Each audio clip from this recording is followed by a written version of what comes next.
Hey guys, it is Brittany here, and I am going to go over some things that I look for when I am shopping for a new protein powder supplement. The things that I look for are things that are going to make sure that this product is actually worth the money because let's get real, buying supplements isn't cheap. And the second thing is it's going to help me get towards my goal. So when I am looking for a new product, whether it's in person or if I'm online, I'm going to look at the ingredient label, hands down. The first place that my eye goes to is the actual ingredients in this. Now, if you didn't know, the order in which the ingredients are written out is the order from the most amount of ingredients in that product to the least. So this means that this right here, this very first product on both sides is whey protein isolate, and that is going to be the dominant ingredient in this product, which is great because right, we're buying a protein powder. My goal in this example is going to be finding a product that I can use post workout. So I want it to be a whey protein isolate.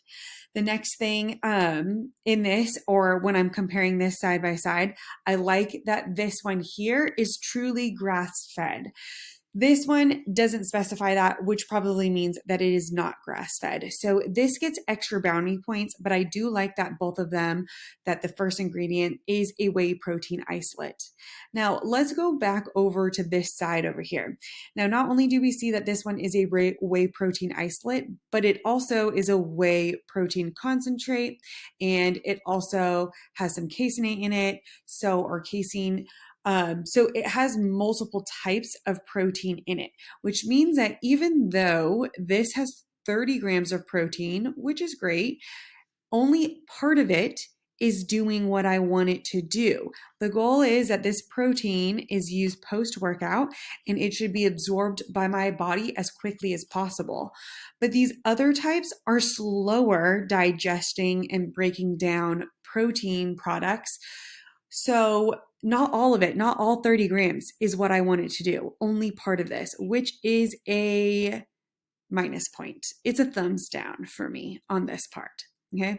Now, the next things that we're looking at is just overall ingredients. I like how this one has less ingredients in it. It's not as many. And most of this stuff, like I kind of understand what it is.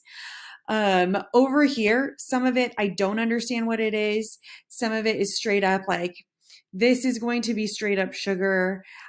Natural flavors is also meaning like it is not technically actual food.